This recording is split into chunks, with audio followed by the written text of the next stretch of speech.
Okay. So yesterday we talked about uh, the curves for different types of movements that happen, like acceleration, deceleration, and constant motion. So now today we will see uh, like how to actually add those things in 3D. Okay, it's really important to understand this. And along with that, some things were left out yesterday regarding the settings, so I will explain that as well. So what I'll do is I will just select all of these objects and I will just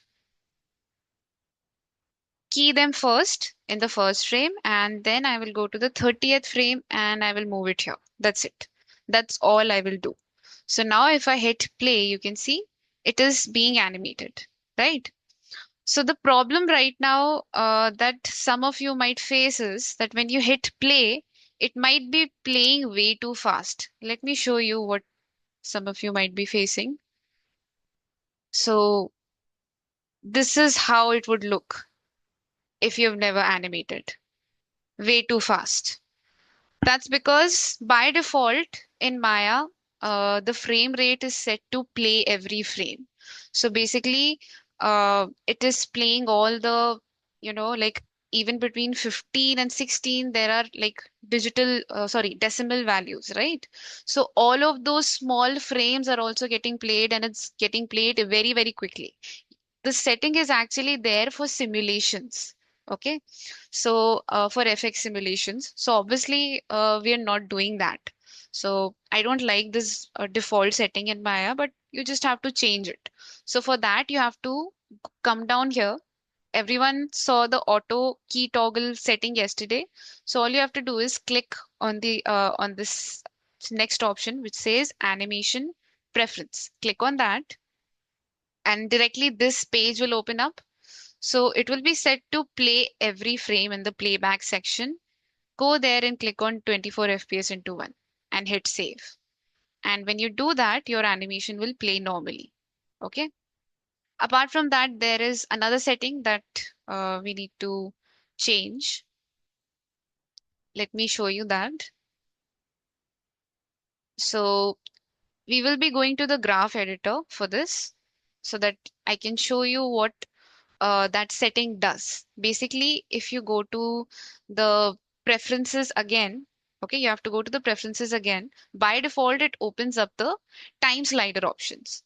So what you have to do is you have to go to the animation option from here. So in yours, it might be set to non-weighted tangents. Okay. And this might be set to auto span only. So this is fine, but the tangent might be set to non-weighted. So I'll just save that for now and let me show you what it means. Just give me 1 second. Okay. So when you first animate, okay, your like your keys will look like this. You can see this little diamond shape. See, it's a diamond shape. Okay. Over here also you can see this diamond shape.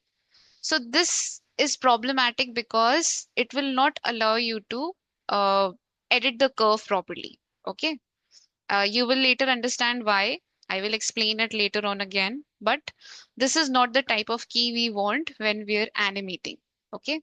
So what we do instead is we actually change it to weighted curves. So you just have to go here, click on weighted. So this is the manual way of doing it. But what you have to do is when you open Maya, just go to the preferences, go to animation, and make sure to set it as weighted and save it. So whenever you open Maya, the whenever you animate, the setting will remain that way only. And the difference is very clearly visible. You can see the keys of the weighted tangents look like a square. Okay, but the non-weighted ones look like a diamond. And you can see the weighted tangents have these lines coming out of it, which are like really long compared to the non-weighted one. If I change it, you can see the length of these lines. I will explain what it does, okay, in just a few minutes, but you can see the visible difference. So just set it as weighted. All right. So these are the settings that you must do. I will explain this again. You have to go to the preferences. Make sure to set it as 24 FPS in this playback option. And in animation, you have to set it as weighted tangents. All right. This is what you have to do. Okay. So, yeah. So now we will see how to manipulate these motions. Right now, you can see what is happening. It is starting from a point and ending at a point at the same time, right? All the spheres are starting together at the first frame and they're ending together at the 30th frame. And they're also traveling at the same speed. They're covering the same distance at the same time, which is okay. But let's say you want to show different movements. Let's consider this first sphere. Okay. So let's say you want to show that this sphere is getting started from rest. Okay, so basically we want to show that initially when we play the animation, this object should move slow. Right now you can see it moves slowly, but then it gains a lot of speed and then it stops again. But when you want to start something from absolutely at rest position, it will take time for the transition to happen to gain speed, right? Just like how I explained yesterday. So what we'll do is we'll go to the graph editor. Okay, make sure you go to the translate X because we have animated the translate X only. I have just moved it forward. You can see in the channel box, only translate X has been manipulated. So make sure you just click on translate X in the graph editor. You will see all the channels are visible. I did show this yesterday. Because I haven't pressed S, we don't see the lines of all the other channels. So like if you want to see the lines, I can do that. I can come over here at 30 and if I press S and if you go here at the sphere, you can see these horizontal lines have shown. So like if I go to the other axes like translate Y, translate Z, you can see they are straight, right? So we don't want that. We only want just one axis movement. So just going to keep it simple. We're not going to press S so that it is less confusing because this will be like a first animation that you all will do. So we want to keep it as simple as possible. So only translate X is there. So there are no confusions then. So yeah. So just clicking on translate X and this is here. Now, the thing is, normally this is how the curves look. No matter whatever animation you're doing, you're moving the object from one point to another point. This is how the curve will appear. Okay, it is slower in the beginning and then it gains the speed and then it slows down again. Now, here, what I want to do with this sphere is I want to show that it is slow at the beginning. It starts from rest.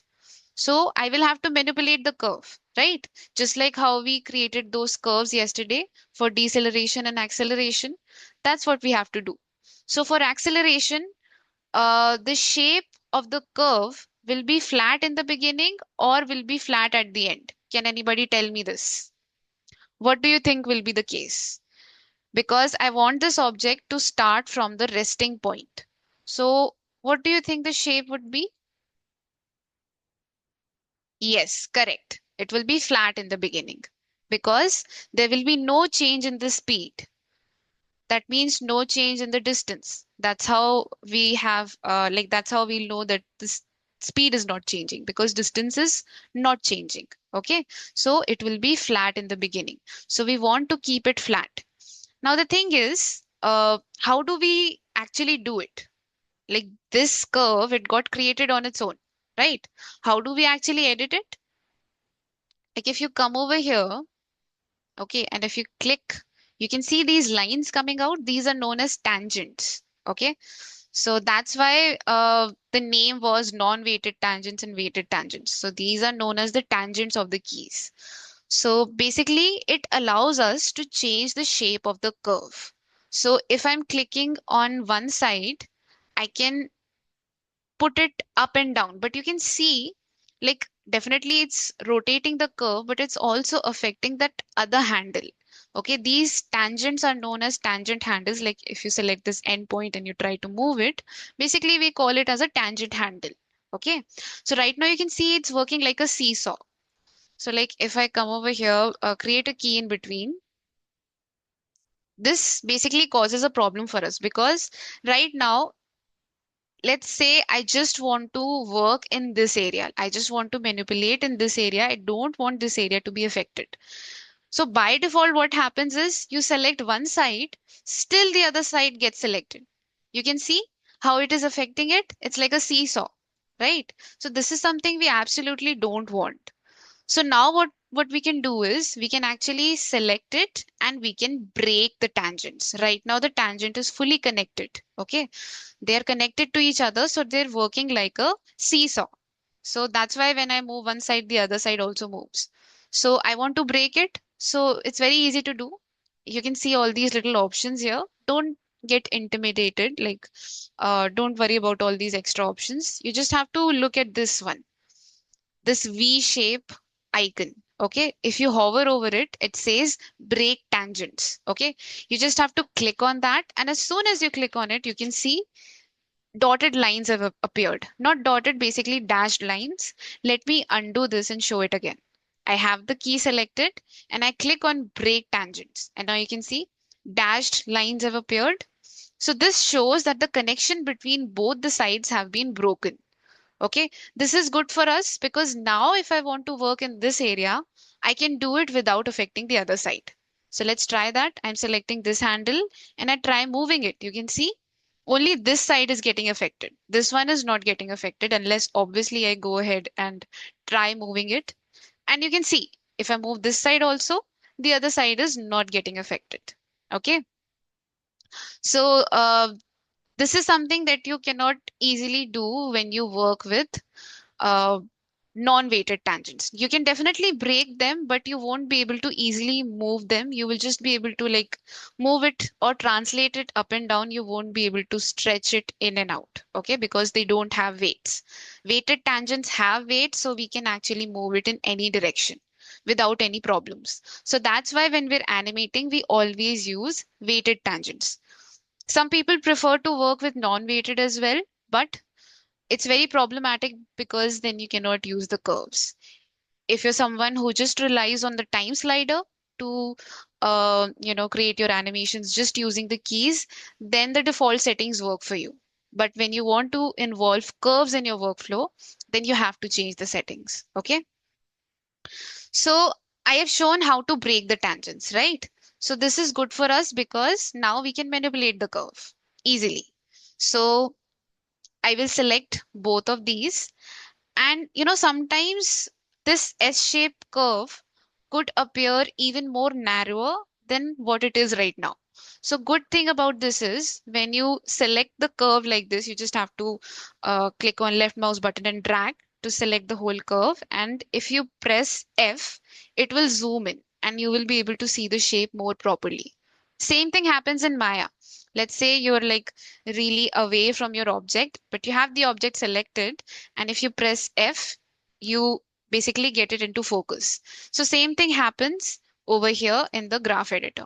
Okay. So if like it is appearing very narrow, very thin, and you're not able to see the shape, you can press F and the shape will appear properly. Okay. So now I want to break the tangents in order to control the curve. So that's what I'll do. I will break them. So I had selected both the keys. So the tangents for both the keys have been broken. So as we deduced earlier that when we want to show acceleration, that means the object is starting from rest, we want to flatten the curve. Okay, we flatten the curve because there is no change in the distance. Or if there is change in distance, it is happening like it is supposed to happen slowly. That's how we transition from not moving to moving, right? Nothing naturally just moves instantly. There is always a transition which happens. Okay. So we want to flatten it. So that's what I'll do. And you will see the changes here. Make sure to have your graph editor open like this and your viewport visible like this.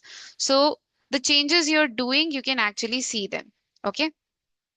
I had accidentally put a key here. So just deleting that. By the way, we delete the keys by right clicking and hitting on delete. Okay. So, all right, that is deleted. Now we want to flatten it. So what I'll do is I will extend this tangent handle. We know that if we put it up, then obviously it will make uh, the slope or the curve steep. We don't want that, right? We want it to be flat. So I will stretch it out like this. You can see what's happening. Just have a look. This is the actual position, right? So when I flatten it, you can see it is going back. Why is it going back? Because the distance this object is covering till the sixth frame is reducing. Okay. To understand it more easily, you can consider the frame as a second. Okay. Just so that you can understand the concept. Consider that at the sixth second, the distance this object is traveling is reducing. Previously, it was at the same level. It was going at the same speed. It was fast. But now we are changing the speed. Therefore, the distance is decreasing, right? I mean, basically, we're changing the distance and it is affecting our speed. That's what's happening. All right. So I'm just going to flatten it. Now you can see if if I scrub through the timeline, you can see the speed of this object is so slow compared to the other spheres. So that is good. Now, since we wanted to show acceleration, if we go towards the end, it's not actually very fast because we haven't manipulated the end. So if I hit play, you can see it is fast, but not fast enough. Let's say you want it to be like really fast towards the end. So how you'll do it? Can anybody tell me how we can make it faster? What will happen? Like, will I be flattening the curve or will I be making it steeper? Try to remember what we did yesterday. Yes, correct. So we will be making the curve steep. Okay. And we can do that easily because we have broken the tangents. So I will just bring it down. Okay. So now you can see it is so steep. So now the the change in the speed will be very like it will be too much. Let's see. I'll hit play. You can see initially it is so slow and towards the end it is so fast. Now you can control it. Let's say you don't want it to be so extremely fast. You can then definitely flatten it a little bit. Okay. You can go ahead and flatten it, but we will keep it steep. And initially I feel like it's a little too slow. I don't want it to be so slow. So I will reduce the amount of flatness I have added here. So I will just reduce that a little bit. That means the distance is increasing and so the speed is changing. Okay. So just focus on this sphere. You can see it's slower in the beginning and it is increasing in speed. All right. So is this clear? Can everybody understand the change in speed in this? Okay, good. All right. So now that we have done acceleration, let's do deceleration now. So now we will assume that this object, the second sphere, was already in motion. Okay. So now it needs to come to a halt. It needs to stop. So again, what will we be doing in the beginning? What will be the shape of the curve? Will it be steep? Will it be flat? We want to show this object is already in motion. Yes, exactly. It will be steep. So first of all, we will break the tangents. Okay. You can see sometimes the like all the icons are not visible because the length of the graph editor, like I had reduced it. So you can see that option to break the tangents is gone. So you can expand it like this. Okay. So now it's visible and I'll click on break tangents. So it's broken now. And as I said earlier, I want the speed to be faster in the beginning. So I will be making the curve steep. So now you can see the position or the distance of the object has changed. Now you can see at the fourth frame, it has covered such a long distance. This basically tells us that this is higher in speed, right? Because obviously we're judging all the spheres at the same time. So at the fourth frame, this one is the slowest, this one is the fastest as of now. Okay, so I've made it steeper. Now, if I hit play, you will see So it is very fast in the beginning and then it is kind of slowing down, but not enough. We want it to slow down even earlier than this. Okay. So again, we want to slow it down. That means we will be making the curve steep. All right. So, sorry, I will be making it flat, not steep. Accidentally said steep. So let's flatten this. Okay. So now you can see the shape is exactly what we drew yesterday, right? So I will hit play now. You can see it is slowing down earlier. See, it starts to slow down at around 17th frame. Okay.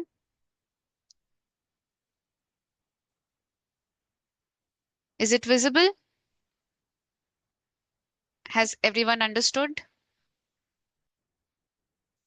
Okay, good. It's very important to understand this concept because if you understand it in the beginning, it will be so easy when you animate the characters. Okay, because this is something you will be constantly using. Doesn't matter which character you work with, doesn't matter if you're doing a simple ball bounce animation or if you're working with a full human character or a quadruped character, which means a four-legged character, it will be the same. Okay, you will be required to change the speed like this. If you don't do that, then it will result into a floaty animation. Because why floaty? Because if there is no change in speed, basically the mass cannot be justified, right? It will all just move at the same time. So it will feel like it's like a puppet. So it's just moving just like that. So we need to add changes in the speed according to the weight of the objects. Okay. And according to the situations, whether the character is stopping, like all these forces affect the character, like whether the character is running and comes to a halt, whether the character is, throwing a ball. So the speed changes, right? You lift the ball slowly, then you start throwing it. So when you're rotating your arm to throw it, the speed of the arm rotation increases, right? Because only then you will be able to throw it far. So there is a change in the speed. So that's why it's important to learn how to do it through the curves. Okay, because you can definitely make these changes by adding keys here. You can do it manually as well, but it causes jerks in animation. Later on, like you will understand. Right now, I don't want to introduce another concept since we're working with the curves. Okay, so we'll talk about the manual keying as well. Okay, so we have changed these two objects, acceleration and deceleration is visible. Now let's do the constant speed. That means the object covers same amount of distance. Uh, doesn't matter how much time passes by. Okay. So it's very easy to do. Again, we'll just go to the translate X. So like there is a way to do it in just a click, but I'll first show you how to do it manually. So we have already seen how that curve would be. We had made a complete steep curve, okay, which is starting from here and then gradually increasing. So just a straight line going from here till here. So I will just select everything and I will break the tangents. And I want to make the curve completely straight. Right now it's a curve, it should be like a line. So I will raise it up from one side and bring it down from the other. And now you can see we have got a straight line. Okay. It's a straight line, which is obviously also known as a linear graph. Okay, because it keeps on increases like it increases at the same amount. The amount of increase or the increment doesn't change, as I've explained yesterday as well. So see, the speed is not changing in that sphere. And now if you want to like do it in one click, you can do that. Let me undo this. So by the way, I'm uh, undoing all of this by pressing Control plus Z. So just like in all the softwares, it's same. Okay. If you want to undo something, just press Control plus Z. Okay, so if we want to do it in one click, we can just select both the keys. And if you come over here, you see the straight line.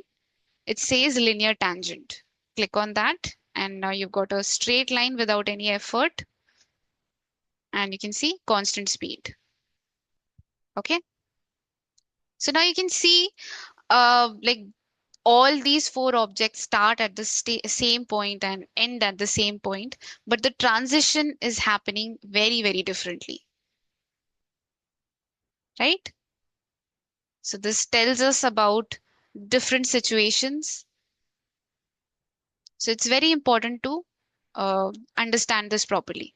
So is this concept clear to everyone? Any doubts? Please let me know if there's any confusion. And by the way, if you have like, let's say if you have very slight confusion, once you do it on your own, it will become even more clear. Okay, all right. It's clear to everyone. That's good. But still, once we end the class, make sure to do this before you start with the ball bounce, because today we will be doing the ball bounce and we'll do it very simple. We'll keep it short and we will work on it more in tomorrow's class. Okay. So, yeah. All right. So this much is clear. Let's open a new scene. Okay. Kishore, you just have to go to Windows, Animation Editors, and Graph Editor. Okay. All right. So I'll go to File and I'll click on a new scene. And whenever you click on a new scene, it asks you to, save the file. So if you want to save, you can save it. And if you want to like, before switching to a new file, if you want to save the file, you can go to File, Save Scene As. Make sure to click on Save Scene As, because when you're working on a new file, it will be titled as untitled. I mean, the name of the file will be untitled. So if you just click on Save Scene, the name will remain like that. So obviously you want to personalize it according to different projects. So just go to File, click on Save Scene As, and then you can save it wherever. Okay. So like I want to save it on the desktop and this is the file name. Now I'll click on Save As. That's it. Okay. All right. So now that we have covered that, let's switch to a new scene. Again, when you click on new scene, even after saving, it will still give you the warning, just so you don't lose the file. So since I've obviously saved it, I'll just click on don't save. And now we have a new file. Okay. So I will be importing a rig now. So we'll talk about what a rig is. Let me import it.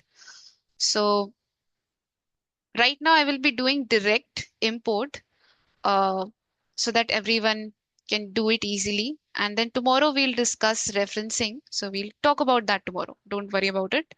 So to import something directly, just have the file opened and then you can left click on it, click and drag and drop it in the viewport. Okay.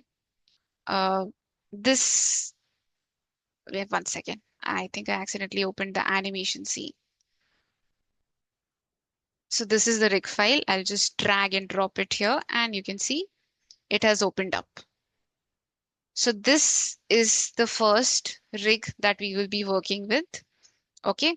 So basically a rig, uh, what does a rig mean? Any object which has controllers, right? When I showed my work yesterday, I explained this a little. So animators cannot directly take an object and animate it. Like obviously you can do basic animations like translation, rotation and scaling like how we've done yesterday. But if you want to do more with it, you cannot without having a control system. Okay. Like you can see we have these curves all around this ball, right? So if you try selecting it and let's say if you translate it, you can see what is happening. See the movement of the ball. It is squashing and stretching, right? So this is the type of control we cannot have by default. So we need to have systems, control systems in order to manipulate the objects. Okay. So the people who create these control systems are known as rigging artists, and this department is known as rigging. Okay. So if we don't have rigs, then animation is not possible. All right. So the person who created this rig, they just took the 3D object and they have connected the controller and made this movement possible. Okay. So we'll not talk about rigging here. This is the animation demo, so we'll stick to that. But yeah, rigging is obviously very important for animation. Okay, so you can see what this first controller did. Same way we have this lower controller. You can see how it is getting manipulated. And then we have this center one, which you can just move and rotate. Okay, so whatever rigs you work with, like it's different uh, because different people rig the objects, right? So if I'm creating a rig, let's say I create a controller where I also give the scaling option. Like here you can see only we have translation and rotation visible, right? Whereas if I create a 3D object, you can see we have translation, rotation, scale, and visibility. So the person who rigs the objects or characters, they hide certain things which they don't want the animators to use. Okay. There are always designated controllers. So like this first one, it's a squash and stretch controller. That's why we only have translation. So obviously in all the axes, we can translate it, but no rotation. So like if you press on E to get into rotation, you will see the manipulator will appear grayed out because it is locked and hidden. Same thing goes for the scale. If you hit scale, you can see the manipulator is showing up, but it is grayed out because we cannot do anything with it. We can only translate it. All right. So for the center part, we have translation and rotation. And this base, this is known as the global controller or the root controller. Okay. Why a global controller? Because basically it controls the full object. Like let's say you want to keep the ball at a certain position, you can do it by moving this base controller. And best thing is when you move this base controller, obviously it gets a value, right? Best thing is that when we have the global controller, values always come on the global controller, and these controllers you can see they're zeroed out. So they're free for animation. Like you can start from zero. So basically, global controller is there for the placement of the objects. Wherever you want to place it, you can place it and then you can start your animation. Okay. And you can see we have the translation option, we have the rotation option.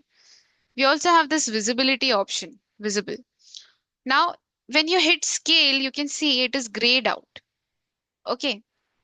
But if you come into the channel box, you can see a different option here which says global scale. So if you try changing it, you can see it is actually scaling your ball uniformly. Okay. So the person who created this rig, they just logged the normal scaling setting and they have created one setting for the uniform scaling. Okay. So you can see the shape of the ball doesn't change. Uniform scaling basically means if I change it, you can see the shape of the ball remains the same. All right. Yes, Sudhakar, obviously, all the controllers are constrained and put under the global controller. As I said, I'm not going to discuss how rigging works because this is not the rigging class. I'm just explaining things which are important for animators to understand. Okay. Yeah. So we have the global scale option. All right. And we also like the person who rigged it, they also created a few extra options here. You can see we have this extra control option. It is set to on right now. So if you come over here and you left mouse click it and scroll it towards the left side, you will see the upper and lower controller is gone. This is helpful if you don't want to see those controllers. Okay. Let's say you're only going to animate it like this. You don't want to use the squash and stretch, then you can hide it. Okay. And if you want all of them visible, obviously you can turn it back on. Okay. Then if you come to this visibility option and you click on it, basically it's a drop down list. So it is set to all by default. So all the controllers and the ball is visible. So if you click on ball, then only the ball will be visible. If you click on controllers, then only the controllers will be visible. Okay, excluding the global controller. The global controller is not a part of that. Okay, because if the global controller was hidden, then these settings will be gone, right? So it remains visible. All the other manipulation controllers get hidden or unhidden. Okay, so we also have this smooth option. So, like, you can increase the smoothness of the ball. It doesn't matter much in this case because this is already pretty smooth. Okay. Apart from that, we have another drop down list here which says ball type. So if you click on it, you will see we'll get so many different options. By default, it is set to basic. You can set it as simple so that it's just one simple color. You can also change it to checker. So now you can see you have a checked pattern. You can change it to a football, a different type of a football, a volleyball, basketball, and so on. Okay. So we have all these different types of balls. Now it's really helpful to have all these options because the interaction of all these different types of balls are different, right? A football and a basketball, they kind of move in a similar way because they are just filled with air. They have similar material on the outside. So they move in a similar way. But a bowling ball is obviously very, very heavy, right? So if you like drop it, it will not bounce back quickly. Why? Because it's so heavy. It cannot bounce back. It loses so much of energy in the impact itself. So it bounces at a very short height. It doesn't bounce at a very large height. Yes, Sudhakar, don't worry. Obviously, the rigs will be shared. Okay? Don't worry. Yeah.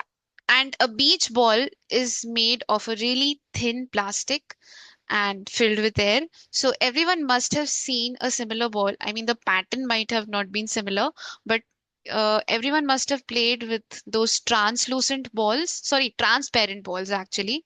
Uh, the plastic balls, which are, colored pink and green, all these colored balls. And if it just pricks a little, it basically pops. So, no, not a ping pong ball. Basically, a very thin ball, which is very light and very soft as well, because the material is very soft. Okay, it's made out of rubber type, not a rubber actually, it's a plastic only, very malleable plastic, very soft plastic. So, it's very light. Yes, Aruna, it's very light and floaty. Exactly. So obviously, when you throw that ball, it doesn't bounces back because it's so like it will bounce, but very little because it's it's very light. That's why. Yes, children's playable air ball. Correct. Okay. So the mass of the object obviously defines how it moves. Okay. So we don't have to worry about all these things right now.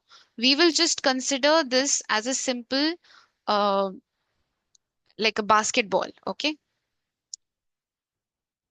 But to make it more simple, we will just set it as a simple ball so that uh, all these fancy patterns are not visible. Okay, we'll keep it as simple. So now you can see it is a blocked color. Please keep it simple only. There's a reason behind this. I will explain it. Okay. No, Pranjal, my viewport is not lagging at all. Maybe your internet connection is lagging a little bit. See, it's a live class, so obviously it's not 100% smooth, but it's very, very smooth. Yes, in recording it will look fine. It's a live class, so if your internet speed is not very good, then you will feel like it is lagging. Okay? If your internet speed is like really, really good, then it will not lag so much. And let me know your configuration, Pranjal. It shouldn't lag so much. Like how much, how high poly are you talking about? Like, are you talking about billions of polygons, or more than 100K polygons?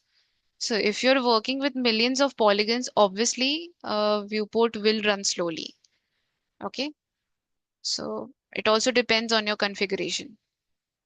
Anyway, let's get back to animation. So now that we have covered how these controllers work, let's create a setup for our animation. So I will go over here, click on the polygon plane, and you will see it will appear. I will click on scale and I will expand it. So basically we need to create a floor.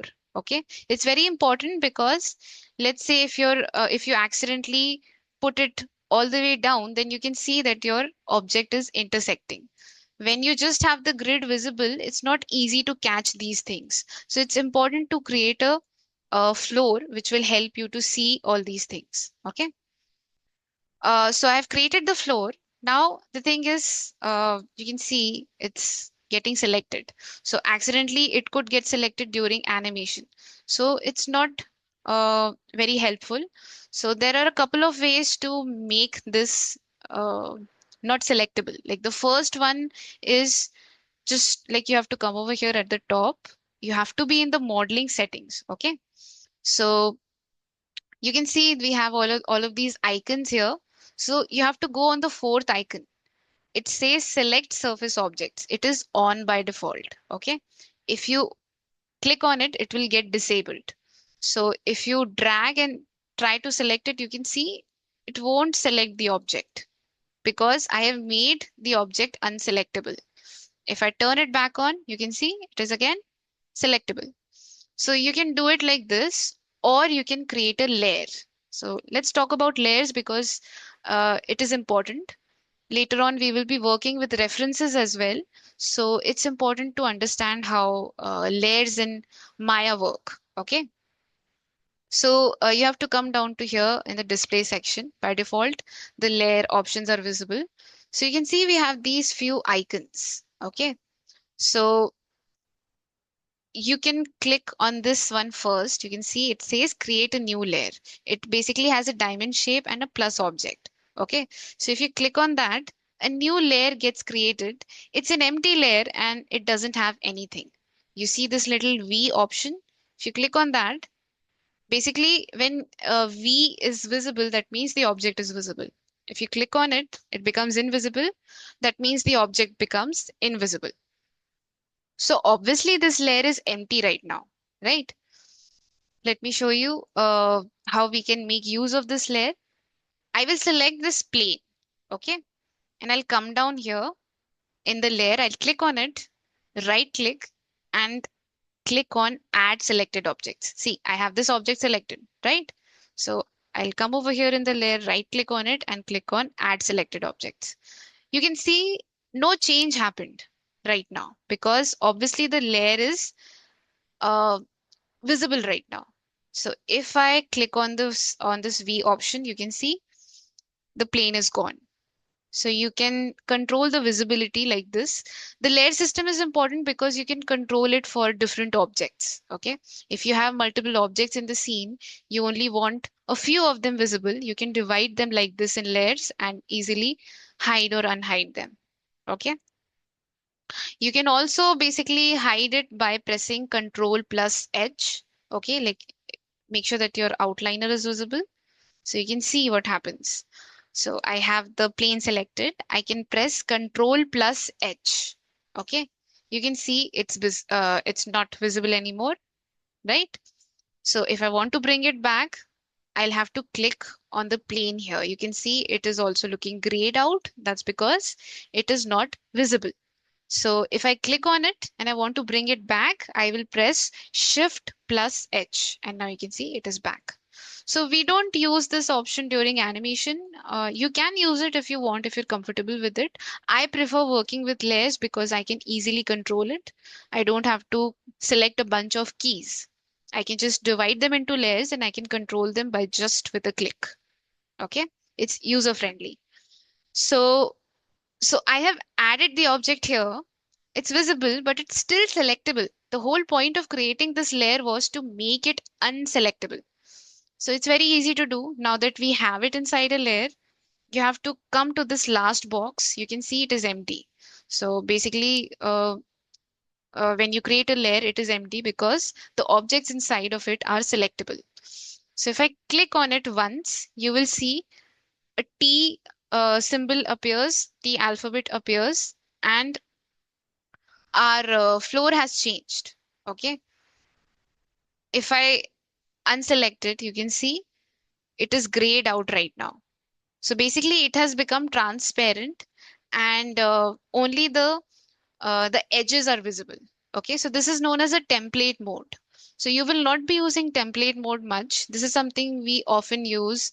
Uh, like I personally use it when I'm rigging the characters because we have to lay down the joints inside the characters. So like we want to make the object unselectable, plus only edges should be visible. So it's very easy to do by setting it in a template mode.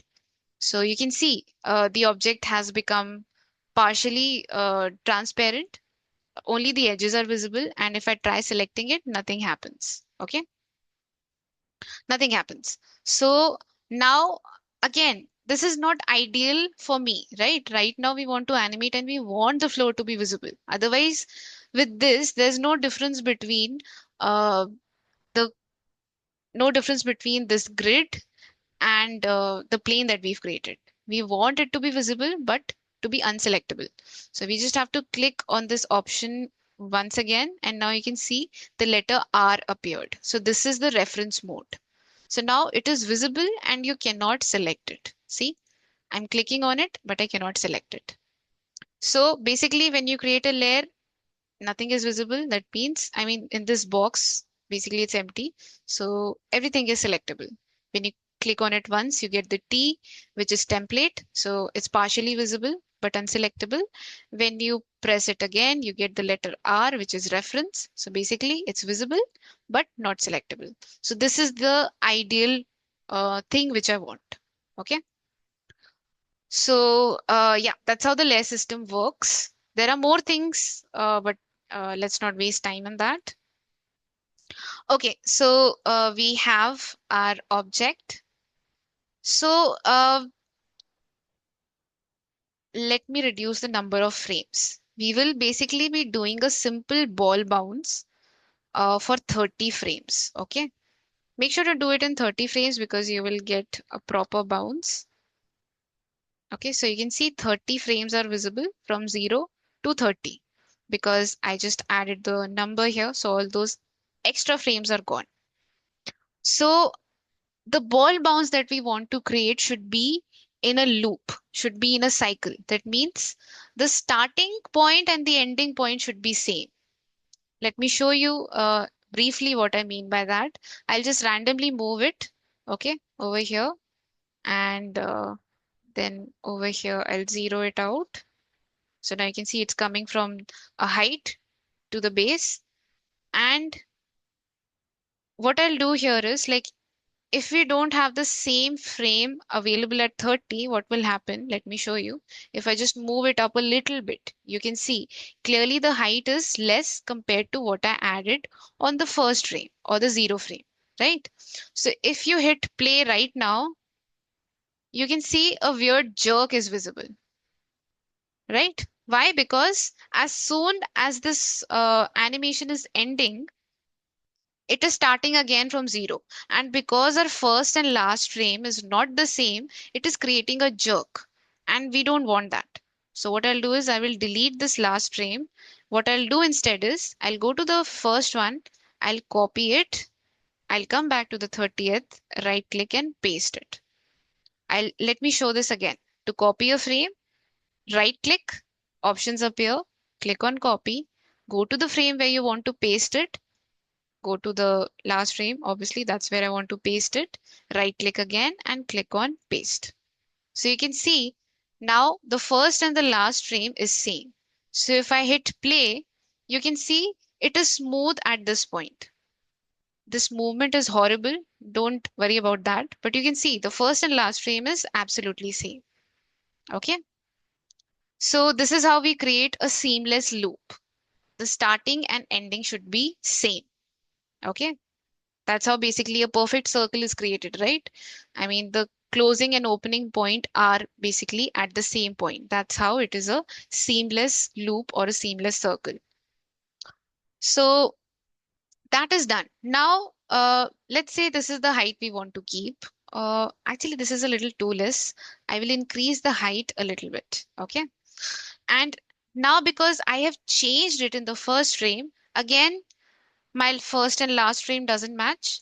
Previously, that was not the case. Let me undo this. You can see previously it was the same, but I decided to manipulate the first frame. So obviously it doesn't match with the last. Now you don't have to delete this, copy and paste it again. What you can do instead is you can go here and translate Y of the first frame, click on this numerical part and press Control plus C to copy it. Okay, so I've copied the value. Then I'll go to the last frame and I will paste it and hit enter. Now you can see the first and last frame are same again. Okay. So now it is same. Now you can see the movement here is looking so horrible because you cannot tell what is happening with the ball. Like it doesn't look like a natural ball bounce because the speed is not changing, right? This is why the change in speed is important because it defines what the mass of that object is and what is happening with the object. You can see nothing can be told by this. It looks like maybe someone is, you know, holding the ball and is moving it gradually up and down. It doesn't feel like it is actually bouncing on its own. Can you tell me what happens when you throw a ball? Like when it reaches the ground, does the speed of the ball increase or decrease? Just consider a normal ball like a basketball or a football or maybe a cricket ball. What happens? Yes, when it hits the ground, the speed increases. It doesn't decrease.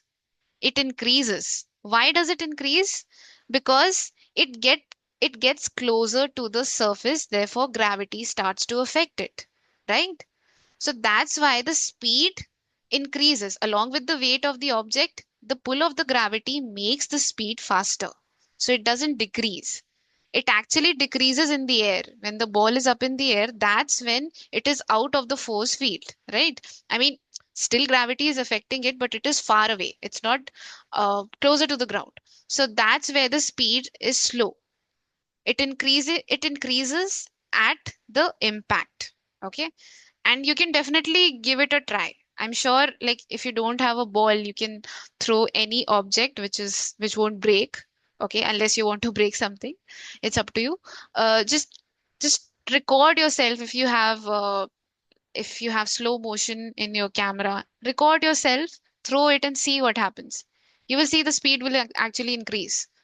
And if you don't have slow motion, just normally record it and you will see the speed will actually increase. Okay.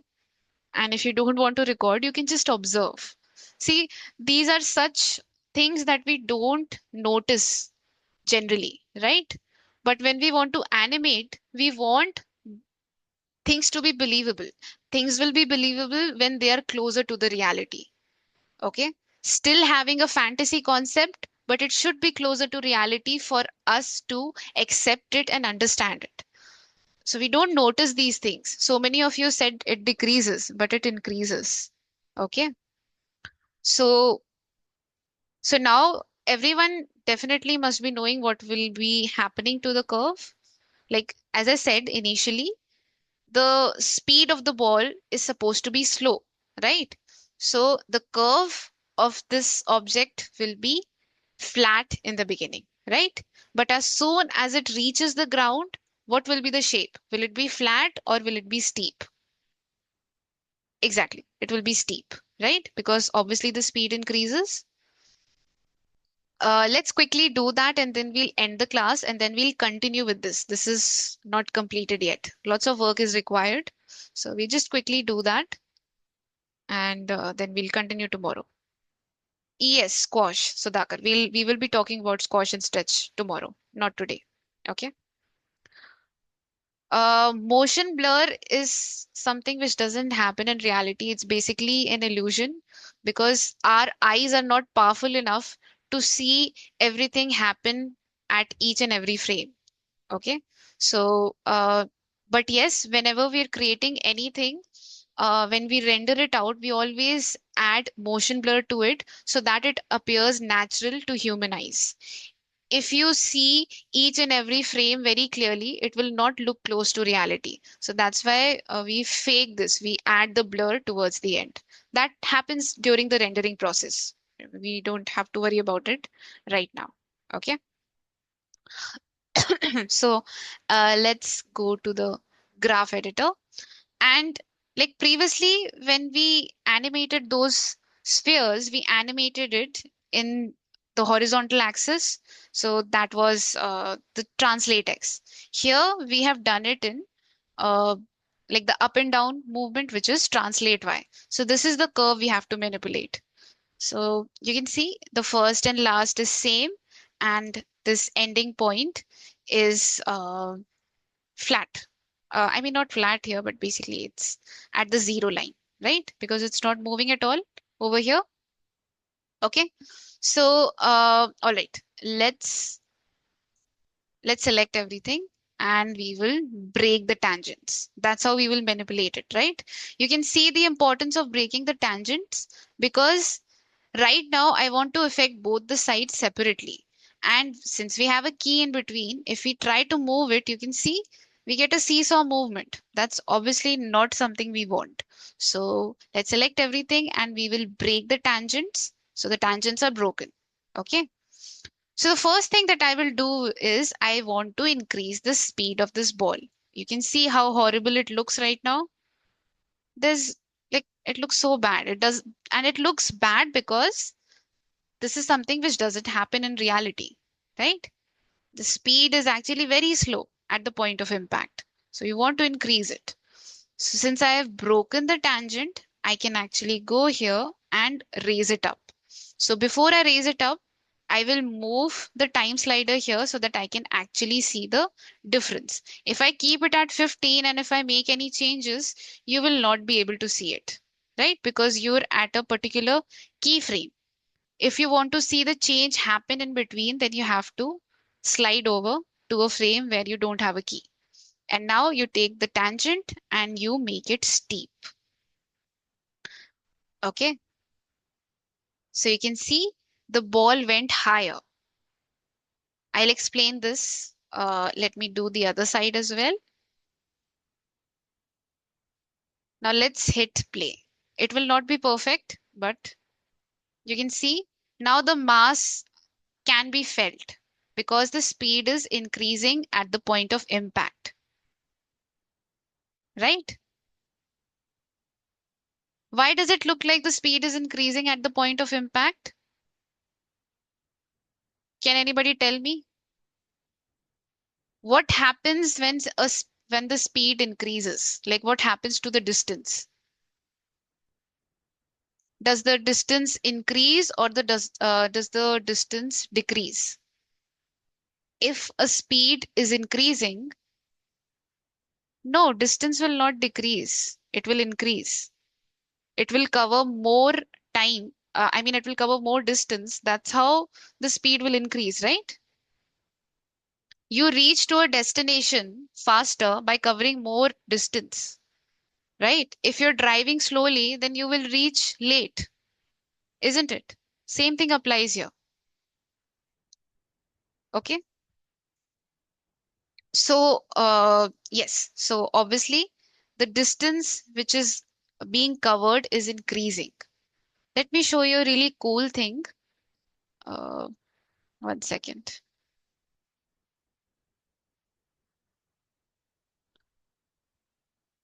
Uh, it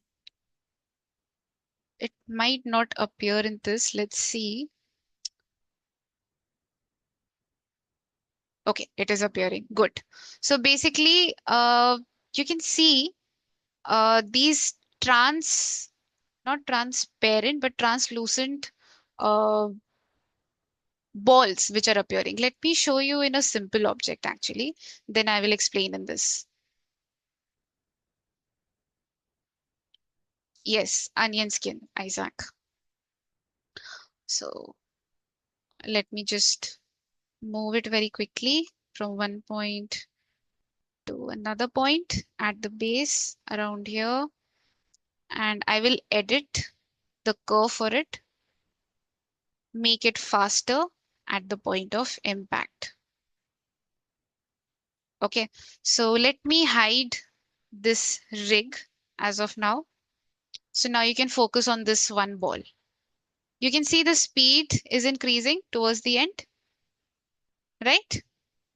So I'll go here and I will turn on ghosting. Okay. So you can see it is showing these translucent images, right? Just have a look at this line over here. Like this is the object and we have this faint line over here. If I go to the first frame, you can see the ball actually gets to that position. Where this line was, the ball actually gets there. Now, just like that, you can see this line over here. If I go to the second frame, you can see the ball actually gets there. So basically, uh, like these red balls which are appearing, they're showing the future position of the ball. Okay. Like where it will be in the next frame, it is showing us that. And the blue ones are showing the past position. So let me show you, like this is where the ball is, right? You can see this line over here. So if I go back to the fourth frame, you can see the ball actually gets to that position. So the blue ones show the past and the red ones show the future positions. Why I'm showing this? Because it will really help you to understand and see the change in distance. See, initially the ball is covering really less amount of distance. See, look at the difference between 0 to 1. It is covering such a short distance. Then it covers more distance and even more, and then it gradually increases. See, now here it is covering such large distances. See, at 11th frame, the ball is here. In the 12th frame, it will be here. See, can everyone see this clearly? Is it understandable? Okay. Okay, so it is showing us the actual change in distance. So initially the ball speed was less. So that's why it was covering shorter distance. It is slow there. Towards the end, I had edited the curve to make it steeper, right? So the speed had increased. Therefore, it is covering larger distance. Okay. So, like you can check this out on your own. Just try it in a simple object. Go to the animation menu. Normally, you will always be in the modeling menu. You can go to the animation menu, select your object, go to visualize, and then you can click on ghost selected. Once you've experimented with that, you can then unghost everything. Okay, so it will be back to normal. So yeah, same thing is happening with this ball here. You can see, like I'm not turning on ghosting here. You can just see on the 0 frame, the ball is over here. At the first frame, it moves slightly. Then it moves more.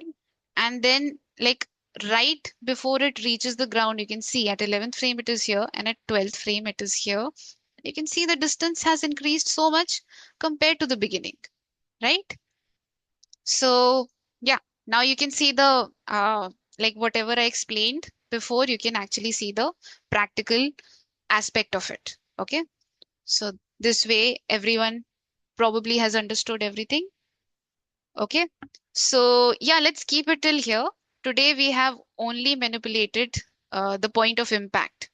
Okay. Tomorrow we will do uh, the starting positions. Okay. We will make it slower and then we'll do some extra things like the squash and stretch.